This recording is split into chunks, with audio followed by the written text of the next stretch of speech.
Look at yourself, man. Look at yourself. I call myself fat because I was fat. And people don't want to do that. They want to say, oh, don't call yourself fat. Don't call yourself dumb. If you're not real and raw with who the you are, nothing's going to change.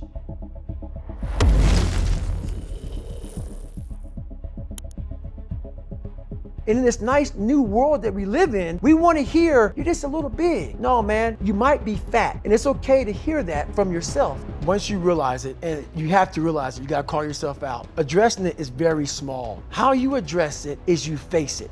You face it every day. You face it every single day of your life where you say, okay, like if you're fat and you need to lose weight, it's patience. It's patience in this fact of accepting who you are right now. I'm fat, I don't like myself. Accepting the fact that if you lose 3 or 4 pounds, that's a huge accomplishment. You have to live in your own world. You cannot judge yourself. That's why social media and all these things are horrible. You can't judge yourself off of the so-called competition that we have made up in our mind. The things that, how people look, how people act, how smart someone is. This is a race that you run completely alone. So I had a year goal, weekly goals, daily goals, hourly goals, and the big goal was I lied a lot growing up. I wanted to be accepted. One goal was, let's go one day without lying. So I figured out these ways of total accountability. Like right now, I had to run this morning. Because why? That's what I'm about. I'm about mind, body, fitness. A lot of folks talk so much shit about, hey, I'm gonna change your life. I'm gonna do this, I'm gonna do that. Are you accountable for what you're doing? Are you accountable? And I mean to the T for what you're saying. I am. And that's where it started. It started with that total accountability of, let's not lie today. Let's tell people the truth about who you are. And when you can get on and tell someone, like I'm doing right now, exactly how you are, that's the goal in life. To put your life on a billboard, on the busiest road, in the busiest highway in the world, and say, this is how I used to take it earlier. Each thing that is wrong with you has to be a focal point. You can't look at this gigantic list and say, I gotta change all this shit. My God, this is crazy. No, you take off the first one. I wanna be smarter. For me, that was my thing. I have to become more intelligent. I have such a severe learning disability and I can't retain shit. How can I do this? I'm not gonna learn like you. I'm not gonna learn like anybody else. How am I gonna figure this out? So how I learn to this day, if I have a big manual to study, I will have to get a bunch of spiral notebooks.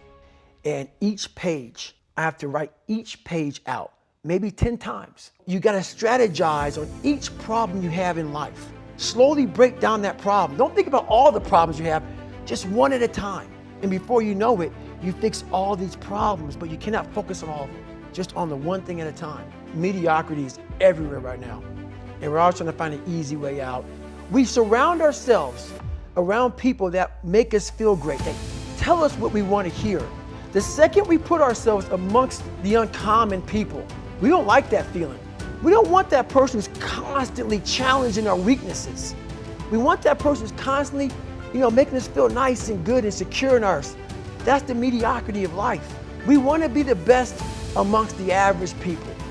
People wonder, how do you stay hungry all the time? Because after I accomplish something, I don't sit back like a lot of guys who graduate buds, graduate this, graduate that. They get comfortable. They wonder why I'm getting weak, man. I don't know, I lost my edge. What's going on? Because once you hit the top of the mountain, guess what happened? I'm good. So you wonder why you're falling down now. Because once you reach the top of the mountain, you got to build up another one. That's mediocrity. There's a lot of people in mediocrity who have a nice resume, but they're one-timers, man. They hit a one-time deal, but they're good. You're mediocre now, man. What are you doing today, tomorrow, the next day? And on the other end of suffering is a world that very few have ever seen. It's a beautiful world because that's where you find yourself. Like that 100-mile race I was on, I ran it for 24 hours, I found myself on the other end of that race. That 19 hours, I found, wow, there's a whole nother world out here that I've never even saw, but the world is in your mind. And that's what all that mediocrity is about. Mediocrity is contagious. Everything I did was for someone else to like me. It wasn't until I started reading my own book about how pathetic I was as a human being. I could blame my dad, I could blame kids at school, I could blame having health issues, ADD, my mom not being around. I could blame a lot of people. And that's the book I was reading. And I put it off on everybody else. It wasn't until I said, you know what? For me to fix this, I gotta read what the fuck is wrong with David Goggins. Not blame anybody. Read my book and say, okay, I'm afraid of my shadow. How can I overcome that? Go in the military, get your ass kicked, do things you hate to do. Be uncomfortable every day of your life. Roger that. I'm not the smartest kid in the world. Okay. Instead of somebody saying, oh no, you're smart. No, don't say that to yourself. I said to myself, no, I'm a dumb motherfucker. Okay, roger that. How you get smarter? Educate yourself. So the things that we run from, we're running from the truth. We're running from the truth, man. So the only way I became successful was going towards the truth. As painful and as brutal as it is, it changed me. It allowed me to become, in my own right, who I am today. When you look in the mirror, that's the one person you can't lie to. So every morning I would shave my head thinking, God, I would reflect back on some of the lies I may have told somebody or some of the ways I acted I didn't feel comfortable doing. And I did it to impress other normal people. The key word there is normal, everyday people. I was trying to make other people like me. How pathetic is that? So this mirror would always tell me, my reflection would say, God, you are a pathetic man. How does that feel every day to be this way? So I would just start having myself accountable. How did I attack today? How did I attack yesterday? And if I didn't do something I was proud of, I would write down a sticky note and I would fix it.